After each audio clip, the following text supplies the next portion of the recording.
Welcome to Ancient Relics Keeper, where forgotten civilizations, unexplained wonders, and ancient secrets come back to life. Ready to unravel the mystery?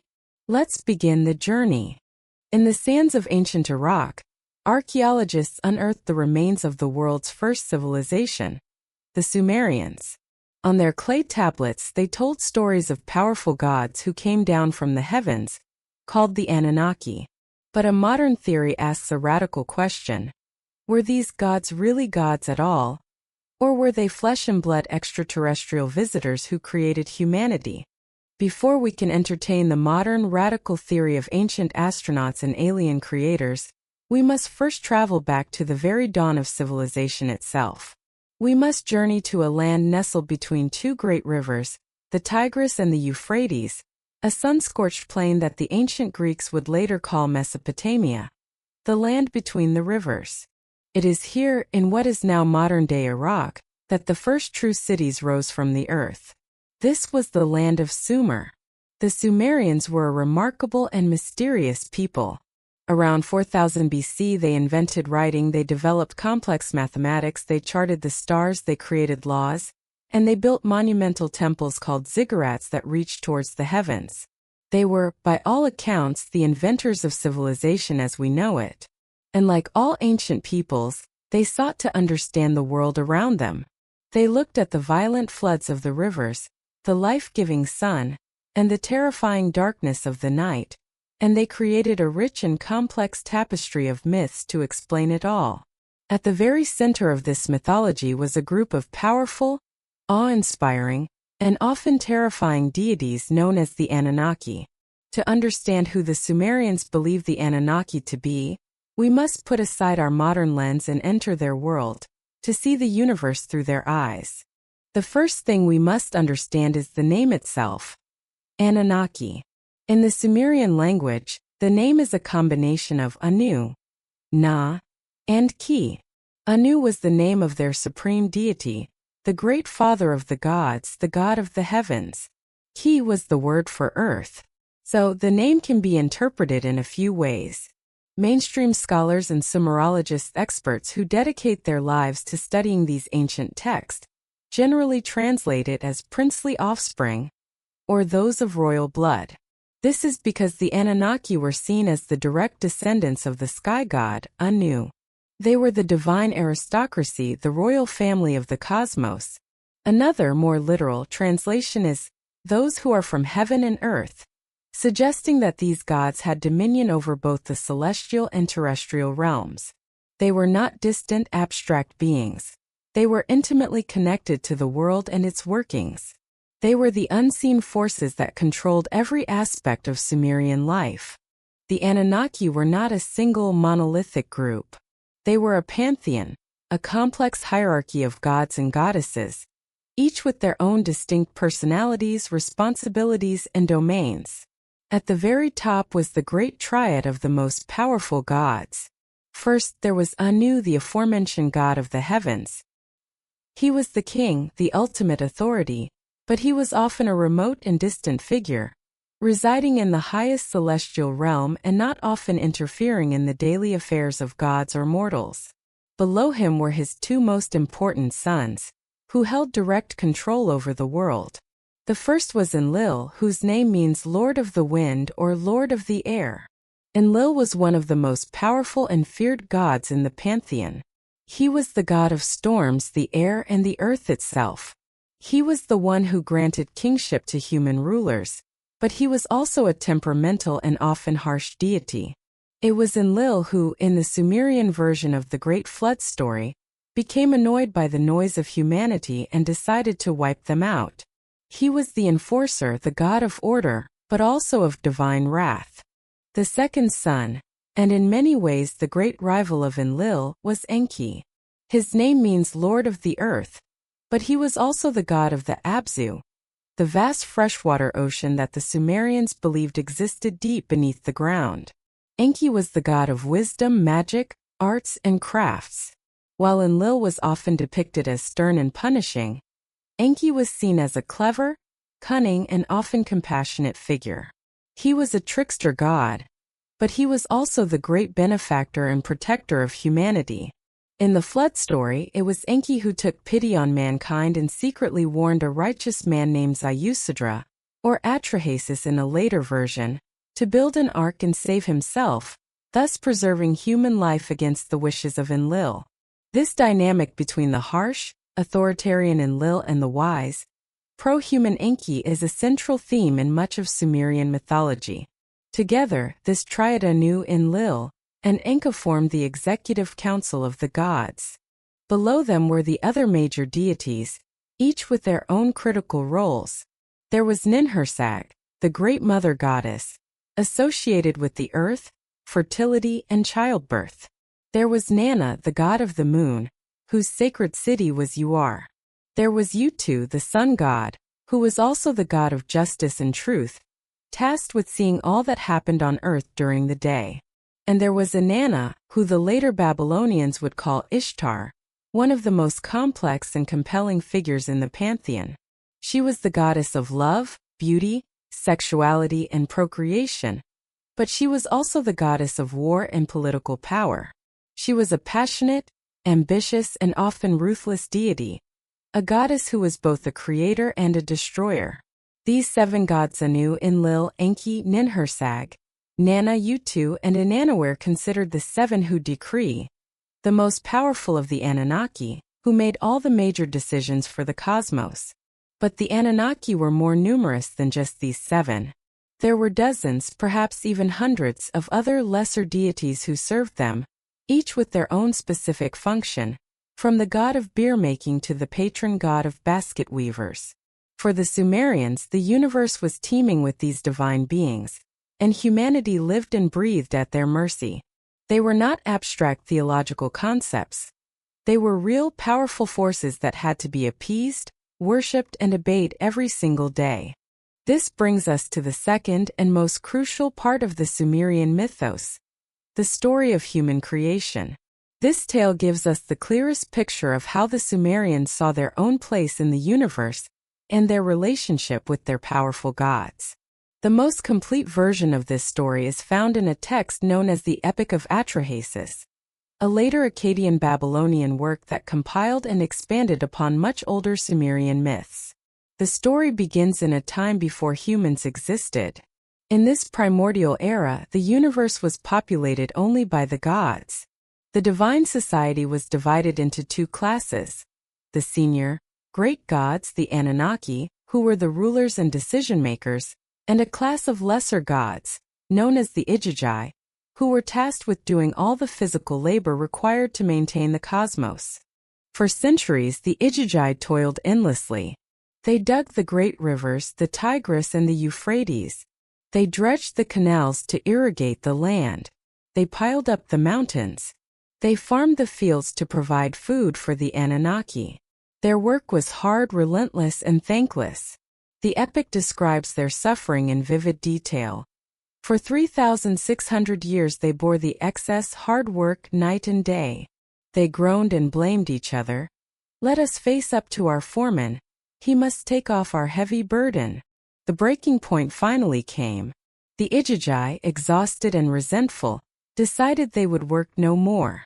They threw down their tools, burned their spades, and marched in protest to the temple of the great god Enlil. It was a full-blown divine rebellion. The lesser gods had gone on strike.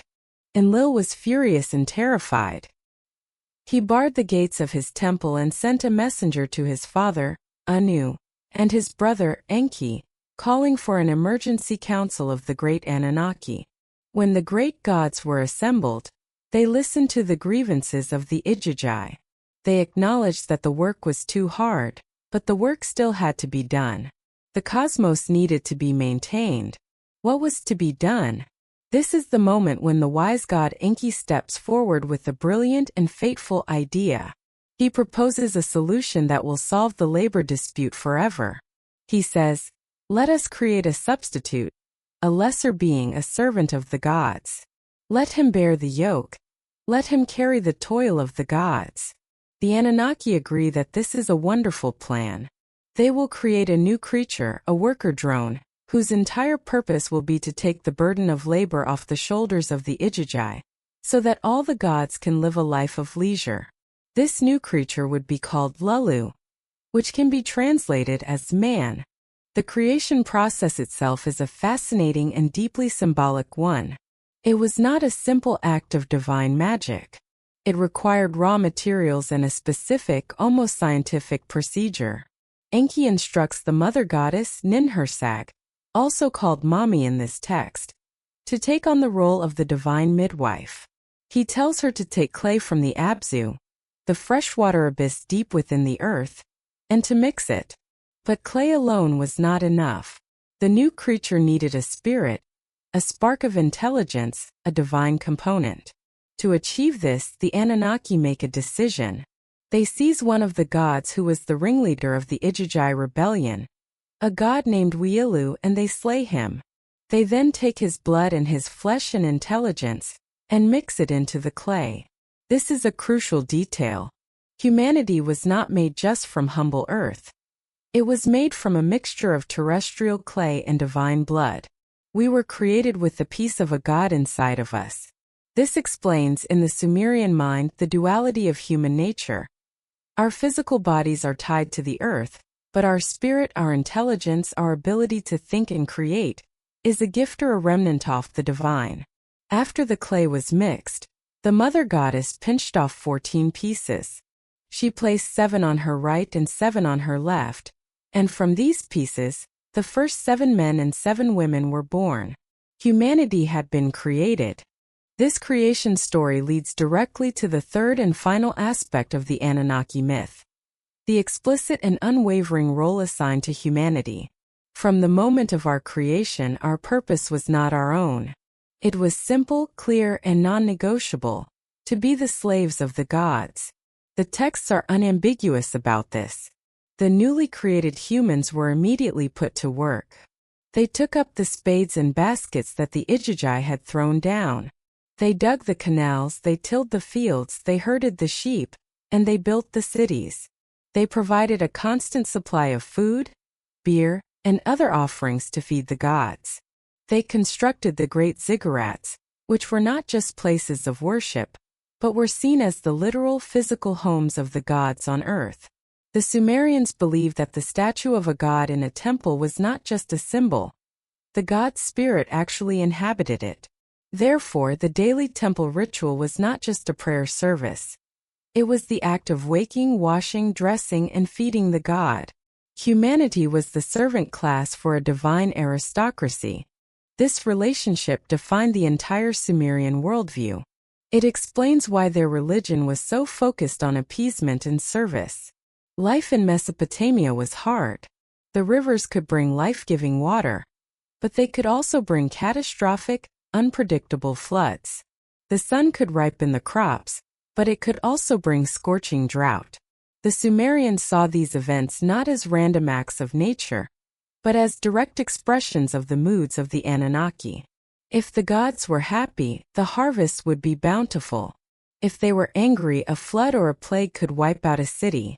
Therefore, the primary duty of every human, from the king to the lowliest farmer, was to keep the gods happy.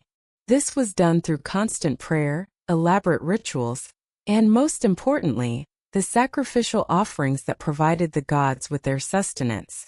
The entire structure of Sumerian society, its priesthood, its kingship, its laws was designed to mediate this relationship and ensure that humanity fulfilled its duty as the faithful servants of their divine masters. The king, or Lugul, was not seen as a god himself, but as the chief servant, the chosen representative of the gods on earth. His job was to interpret their will and to organize the labor of the people to serve them. The gods were the real rulers. The king was just their foreman. This belief system, while it may seem harsh to us, provided the Sumerians with a sense of order and purpose. It explained the hardships of their lives and gave them a framework for understanding their place in a vast and often terrifying cosmos. They were not adrift in a meaningless universe. They were a specially created race with a vital cosmic job to do. They were the caretakers of the gods, the workers who kept the machinery of the universe running smoothly. This was the story the Sumerians told themselves for thousands of years.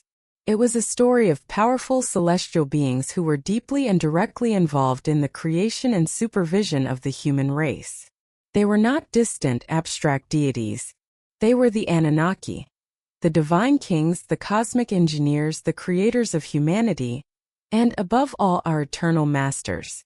This is the foundational myth, the official story recorded on the clay tablets, that would one day be reinterpreted in a way the Sumerians could never have possibly imagined. For millennia, the Sumerian stories of the Anunnaki were seen as just that, stories. They were powerful, fascinating myths created by the world's first civilization to explain the mysteries of their existence. They were the product of a pre-scientific imagination, a poetic answer to the great questions of where did we come from, and why are we here? But in the 20th century, a new and radical interpretation emerged, one that took these ancient myths and turned them on their head. This new theory proposed that the Sumerian tablets were not myths at all. They were instead a distorted historical record, a confused memory of a real physical event. It argued that the Anunnaki were not gods in the supernatural sense, but were flesh and blood beings from another world. This is the birth of the ancient astronaut theory as it relates to the Anunnaki, a theory that has since become one of the most popular and enduring alternative histories of our time. To understand this theory, we must leave the world of mainstream history and archaeology behind and enter a realm of speculative reinterpretation, a world built primarily by one man, Zecharia Sitchin. Zecharia Sitchin was an author and amateur scholar who published a series of books, beginning in 1976 with The 12th Planet, that laid out a breathtakingly detailed and revolutionary new account of human origins. Sitchin claimed to be one of the few people who could read and interpret ancient Sumerian cuneiform, and he argued that mainstream academics had fundamentally misunderstood the texts. He believed that if you stripped away the mythological filter and read the tablets as literal historical accounts, a completely different story emerged. The first and most crucial step in his reinterpretation was the name Anunnaki itself. While mainstream scholars translate it as princely offspring, Sitchin proposed a more direct and, for him, more literal translation. He broke the word down differently, arguing that it meant those who from heaven to earth came. This single radical retranslation changes everything. The Anunnaki were no longer just celestial deities. They were physical beings who had traveled from the heavens and arrived on our planet. They were, in the modern sense of the word, astronauts. But where did they come from? According to Sitchin, the answer was also hidden in the Sumerian texts. He pointed to ancient cylinder seals and astronomical tablets that depicted our solar system. Many of these depictions, he claimed, showed not only the sun, the moon, and the planets we know today, but also an extra, undiscovered planet. The Sumerians, he argued, knew of a 12th member of our solar system, counting the sun and moon. He called this planet Nibiru, a name that does appear in Babylonian texts, where it is usually associated with the god Marduk and the planet Jupiter. Sitchin, however, insisted that Nibiru was a separate physical planet with a vast, elliptical orbit that brought it into the inner solar system only once every 3,600 years. This, he claimed, was the home world of the Anunnaki. It was an advanced, inhabited planet, but one with a serious problem. Its atmosphere was deteriorating, threatening all life on its surface. The scientists of Nibiru determined that the only way to save their planet was to suspend fine particles of gold in their upper atmosphere, creating a shield that would protect them from solar radiation. But there was a catch. Their home world was running out of gold. So they began to search their solar system for this precious metal. Their probes eventually detected rich veins of gold on the third planet from the Sun, Earth. And so the Anunnaki embarked on a desperate, interstellar mission. They were not explorers or conquerors, they were miners. They came to Earth for one reason and one reason only: to get gold. This brings us to the second and most detailed part of Sitchin's theory: the Anunnaki's mission on Earth. Sitchin created an incredibly specific timeline for this ancient alien intervention. He claimed that the first Anunnaki landing on Earth occurred around 450,000 years ago. A group of 50 Anunnaki, led by the great scientist Enki, the same figure from the Sumerian myths, splashed down in the Persian Gulf and established their first settlement, which they called Eridu, home in the faraway. This was their mission control, their base of operations. Their primary goal was to extract gold from the waters of the Gulf, but this proved to be inefficient. So, the Anunnaki leadership back on Nibiru made a decision. They sent a larger expedition to Earth, this time led by Enki's half-brother and rival, Enlil, again the same figure from the myths. Enlil took over command of the Earth mission, while Enki was dispatched to southern Africa, where vast gold deposits had been discovered. The Anunnaki then established a full-scale mining operation. They built other cities in Mesopotamia to serve as processing centers and a spaceport from which they could ship the refined gold back to Nibiru. For thousands upon thousands of years, the rank-and-file Anunnaki astronauts toiled in the gold mines of Africa. The work was brutal, dangerous, and exhausting. Sitchin directly connects this to the Sumerian myth of the Igigi gods who were forced to do all the hard labor. In his interpretation, these were not lesser gods. They were the common Anunnaki workers, the grunts of the space mission. And just like in the myth, they eventually reached a breaking point. Around 300,000 years ago, according to Sitchin's timeline, the Anunnaki miners staged a mutiny. They stormed Enlil's compound, burned their tools, and refused to work any longer. The Earth mission was in crisis. The supply of gold to Nibiru was cut off. The great Anunnaki leaders held a council to decide what to do. They couldn't force the miners back to work, but the mission had to continue. This is the moment, in Sitchin's narrative, that changes the course of planetary history forever. It is the moment when Enki, the brilliant chief scientist, comes forward with an audacious proposal. He had been studying the primitive life forms on Earth, specifically the early hominids that were evolving in Africa at the time, creatures we might recognize as Homo erectus. They were strong and well adapted to the climate, but they lacked the intelligence to be effective workers. Enki's idea was to jumpstart the evolution of these native creatures. He proposed using advanced Anunnaki technology to perform an act of genetic engineering. He would take the egg of a female hominid and fertilize it with the sperm of a young Anunnaki male. He would then implant this hybridized embryo into the womb of an Anunnaki female, who would act as a surrogate mother. The goal was to create a new being, a hybrid creature that combined the physical hardiness of the native Earth hominid with the intelligence and DNA of the advanced Anunnaki. They would create, as Enki supposedly said, a primitive worker, a biological robot. The plan was approved. And so this leads us to the final and most explosive part of the ancient astronaut theory, the creation of humanity as a slave race. Sitchin interprets the Sumerian creation story not as a metaphor, but as a literal, albeit simplified, description of a genetic engineering procedure in a laboratory. The clay that the goddess Ninhursag mixes is the earthly element, the hominid DNA. The blood of a slain god is the divine element, the Anunnaki DNA. The mother goddess herself, who acts as the midwife, is reinterpreted as the chief medical officer of the Anunnaki, the head of the genetics team. The first attempts, Sitchin claims, resulted in failures, deformed creatures who could not reproduce. But after much trial and error, they finally succeeded. They created a new species, a perfect worker. They called him Adamu, a name that strikingly resembles the biblical Adam. This new creature was Homo sapiens. According to this theory, our species did not evolve gradually over millions of years through natural selection. We were artificially created in an instant of genetic manipulation for a single specific purpose, to take over the hard labor in the gold mines. We were designed to be the perfect slaves. The first humans were sterile hybrids, but after further genetic modification, the Anunnaki gave us the ability to reproduce, so we could create our own workforce. Humanity was then put to work, freeing the Anunnaki from their toil. Sitchin claims that all the early stories in the Book of Genesis are just edited-down versions of these original Sumerian accounts.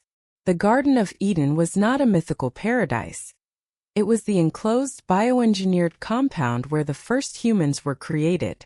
The Tree of Knowledge was a symbol for the Anunnaki's decision to give humanity the ability to procreate, an act that Enlil supposedly opposed because he feared the slave race would multiply and become uncontrollable. The Great Flood was not a global, divine punishment. It was a natural catastrophe caused by the melting of the Antarctic ice sheet, an event the Anunnaki knew was coming. Enlil wanted to let the troublesome slave race be wiped out, but the pro-human Enki once again intervened, secretly instructing his human favorite, Noah/Sayusadra, to build a submersible vessel and save himself, preserving the human lineage. In this radical retelling of history, the Anunnaki were our creators, our first masters, and the gods that all ancient cultures worshipped. They taught humanity the basics of civilization: agriculture, architecture, astronomy, not out of benevolence, but because they needed an organized, efficient workforce to support their operations. The kings and priests of ancient Sumer were not just religious leaders. They were human intermediaries, go-betweens who communicated directly with their alien overlords.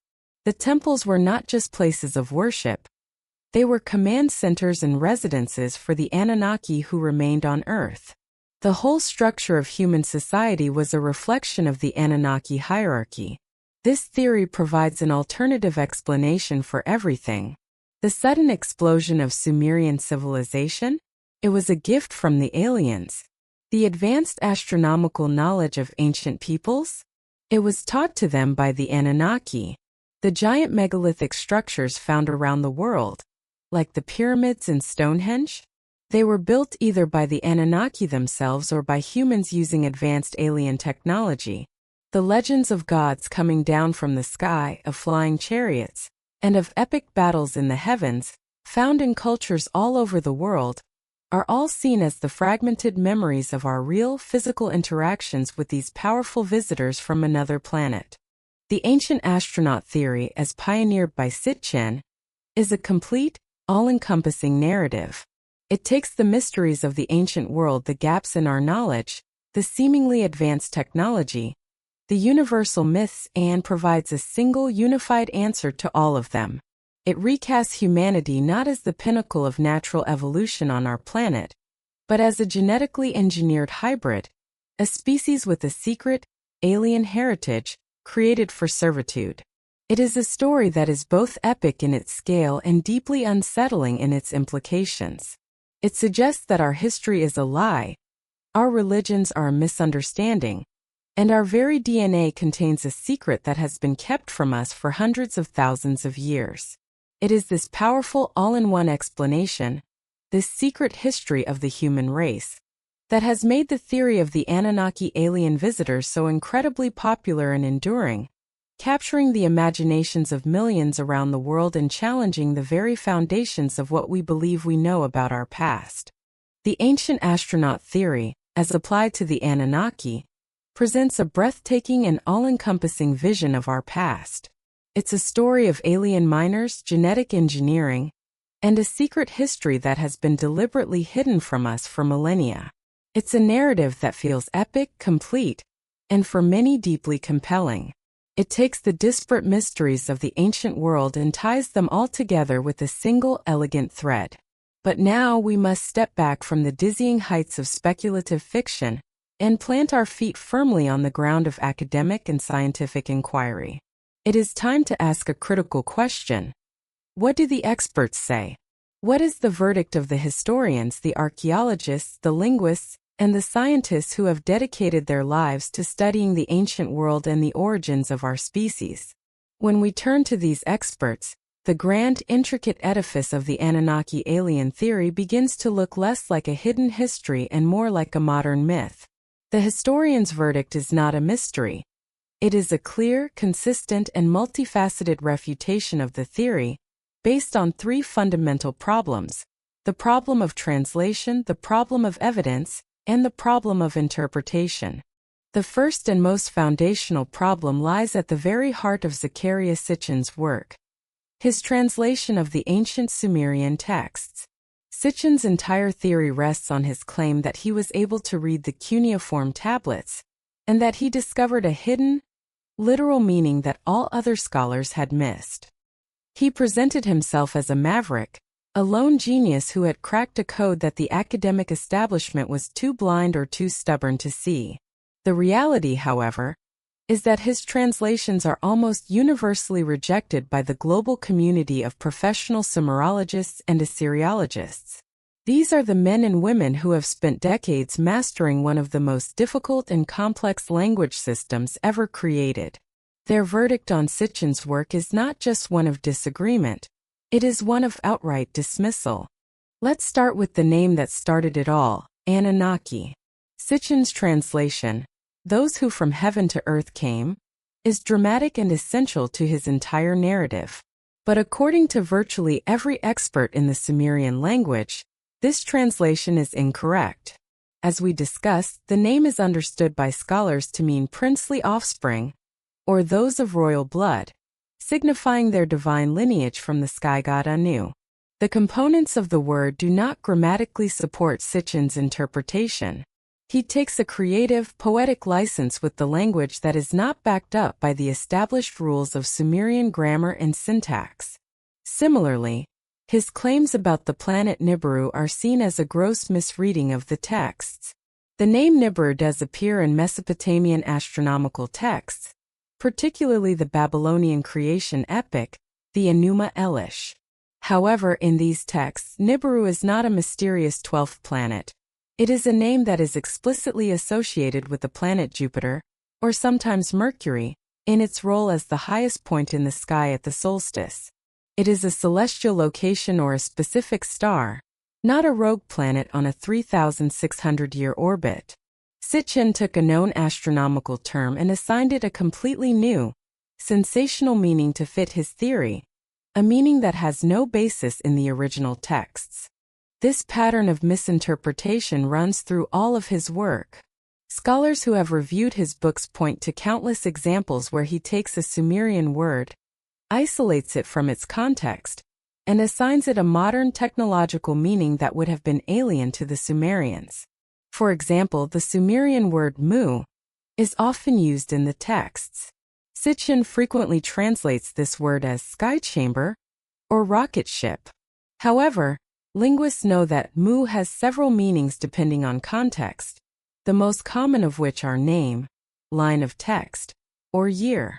He translates the word shem, which often means name or reputation, as a skyborne vehicle. In essence, Sitchin created his own private dictionary for the Sumerian language, one that was custom-built to support his preconceived narrative of ancient astronauts. Mainstream scholars view this not as a breakthrough, but as a fundamental violation of the principles of linguistics and translation. It is the equivalent of someone claiming that the word apple in an Old English text actually means anti-gravity device. Without his unique and unsubstantiated translations, Sitchin's entire theory loses its textual foundation. The evidence he claims to have found in the tablets is not really there. It is a product of his own imaginative, but deeply flawed, reading of the language. The second major problem for the theory is the stark and total lack of physical evidence. A theory as grand as Sitchin's, involving a 450,000-year-long alien occupation of Earth, should have left behind a mountain of physical proof. If the Anunnaki were here for hundreds of thousands of years, running massive gold mining operations, building cities, and creating a spaceport, where is all the stuff they left behind? Where are the remains of their advanced technology? Where are the discarded tools, the broken-down machinery, the leftover power sources? Where are the vast, open-pit mines that would have been necessary to extract enough gold to coat an entire planet's atmosphere? Archaeologists have been excavating in Mesopotamia and Africa for over a century. They have found the remains of Sumerian cities, temples, and tools. They have found ancient human settlements. But they have never found a single artifact that is demonstrably non-human, or technologically out of place. There are no laser cutters, no pieces of advanced alloys, no depleted uranium fuel cells. The archaeological record is completely silent on the existence of an advanced, non-human civilization operating on Earth. Sitchin's theory also claims that the Anunnaki established their first base, Eridu, around 450,000 years ago. But archaeological excavations at the site of Eridu show that its earliest settlement dates to around 5,400 BC, not 450,000 BC. There is a gap of over 440,000 years between Sitchin's claim and the actual physical evidence on the ground. The same is true for the gold mines in Africa. While there are ancient mines in southern Africa, archaeologists have dated them and found that they are nowhere near as old as Sitchin claims, and they were clearly operated by early humans using conventional, primitive tools. There is no evidence of the massive technologically advanced mining operation his theory requires. Furthermore, the theory of humanity's creation through genetic engineering runs directly contrary to one of the most robust and well-supported theories in all of science, the theory of evolution. Sitchin's narrative requires Homo sapiens to have appeared suddenly on the scene around 300,000 years ago, created in a laboratory. The fossil record, however, tells a very different story. Paleoanthropologists have a rich and growing collection of hominid fossils that shows a clear, gradual and branching evolutionary path that stretches back millions of years. We can trace the slow development from earlier ancestors like Australopithecus to early members of the Homo genus, like Homo habilis and Homo erectus, and finally to the emergence of archaic and then modern Homo sapiens.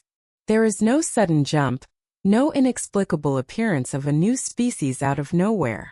The genetic evidence also supports this gradual evolution. Our DNA contains a clear record of our shared ancestry with other primates and our slow divergence over millions of years. There are no signs of a sudden massive infusion of alien DNA.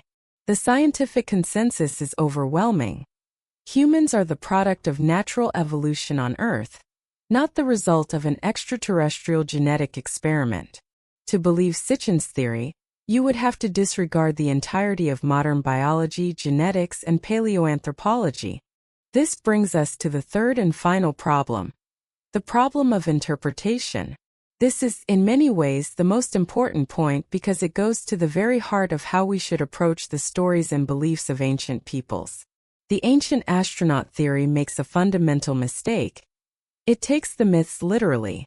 It reads the Sumerian creation stories as if they were modern, scientific or historical textbooks, factual accounts of physical events. But this is a profound misunderstanding of the nature and purpose of mythology. The Sumerians were not trying to write a scientific paper on the origins of the species, nor were they trying to write a historical log of an alien visitation. They were trying to make sense of their world using the tools they had: poetry, metaphor, and religious imagination. Let's reconsider the creation myth from a historian's or a mythologist's perspective. The story of the lesser gods, the Igigi, being forced to do hard labor is not a memory of a miner's strike. It is a powerful social and political metaphor. It reflects the structure of Sumerian society itself, which was built on a rigid class system where a small elite, the kings and priests, lived a life of leisure, supported by the back-breaking labor of a massive population of farmers and workers. The story justifies this social order by projecting it onto the cosmos. It says, "This is the way the universe is meant to be. Even the gods have a class system.